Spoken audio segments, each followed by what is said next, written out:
Hello everyone, welcome back to Sydney and Starlit. And if you're new here, welcome. Enjoy the New Year's videos. So today, me and Sydney are going to be reading another 5-minute Disney princess story. So let's begin. So we have two more stories. We have Sleeping Beauty, Aurora, and the Helpful Dragon. That's where we're on. So we're gonna skip all these pages. Well, not that to be too much, it's a little too far ahead.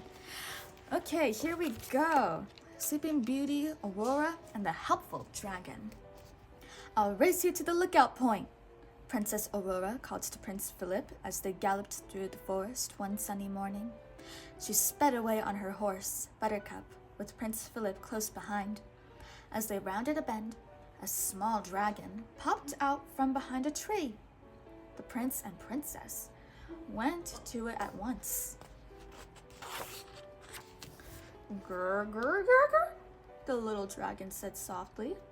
Oh, he's so cute, Aurora exclaimed. Philip was worried. Dragons can be dangerous. The little dragon shook his head. Aurora laughed. I think he's saying he's not dangerous. Let's take him home. I'm going to call him Crackle. He does seem like a harmless little fellow, Philip agreed. Aurora picked up Crackle, but Buttercup was afraid. He tossed his mane and pawed the ground. Then Crackle licked the horse's nose. Buttercup blinked with surprise and nuzzled Crackle's cheek. The little dragon giggled. Buttercup likes Crackle, Aurora exclaimed. When Philip and Aurora rode into the courtyard, the three good fairies were hanging banners for a ball. King Stefan and his wife were coming to visit. Flora gasped when she saw Crackle. Dragons can be dangerous. Remember the last one? Fauna added. Ooh, I think he's sweet, Merryweather spoke up. Grr, grr, Crackle babbled. He seems to think you're sweet too, Aurora told Merryweather. Just then, Crackle noticed a kitten in a basket of yarn. Crackle listened to it purring. Then he scrunched up his mouth and closed his eyes. He tried to purr.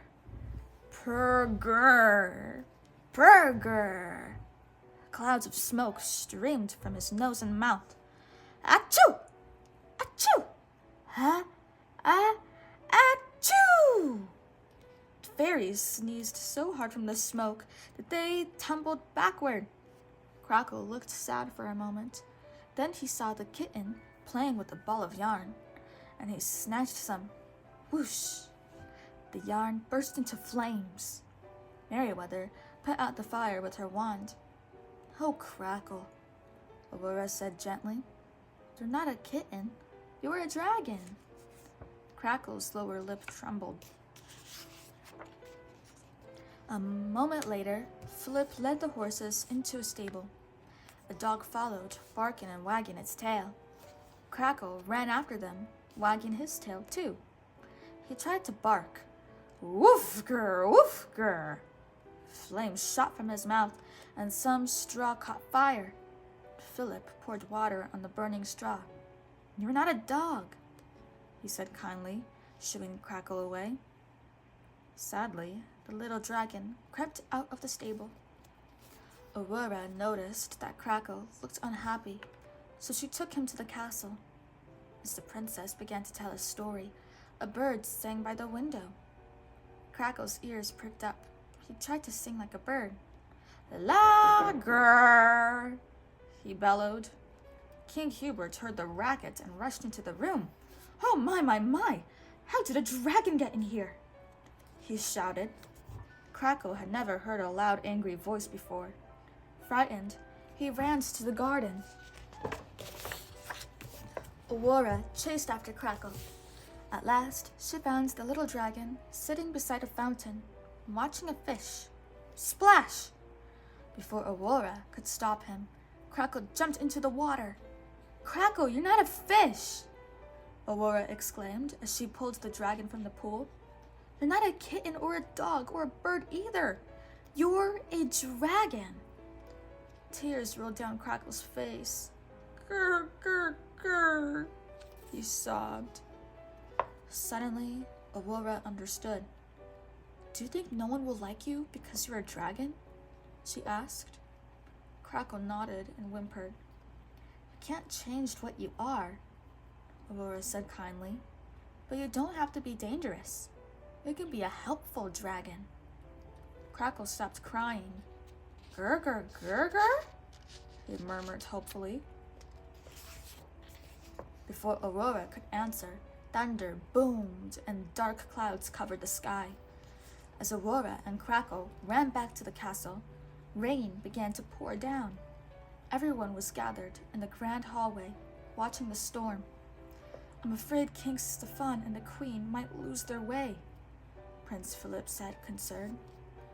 Aurora looked at Crackle. Do you want to show everyone that you're a kind, brave dragon? She asked.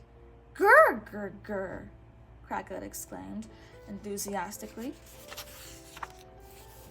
Fly to the top of the highest tower, Aurora instructed.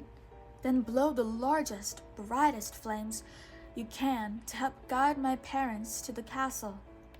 A moment later, the little dragon soared upward. Be careful, the princess cried. Everyone tried to see Crackle, but it was too dark.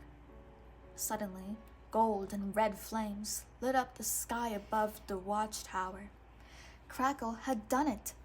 Again and again, Crackle blew his flames. At last, Philip shouted, I see King Stefan's coach! They're almost here! Everyone hurried to greet the visitors. The tower light saved us, King Stefan exclaimed. I need one like it. At that moment, Crackle flew into the hall. Well, there he is, our new tower light, King Hubert said with a laugh. A dragon? King Stefan asked. But dragons are danger. Not Crackle, Aurora interrupted. He's a brave and helpful dragon. The end. So that is it for today, everyone. Really hope you all enjoyed it, and we'll see you all next time. Bye-bye. Bye-bye. Pick out your favorite page. Stay tuned for tomorrow's video when we read our very last 5-minute story. Pick out your favorite page.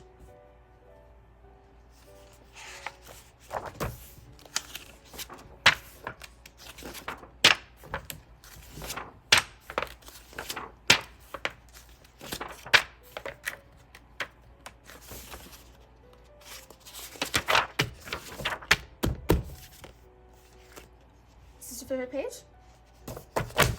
Okay. Who's your favorite character? Ayok. Ariel? Wow, okay, well, that's for tomorrow. Okay, bye-bye. Ayok. Ariel. Not Aurora, but Ariel.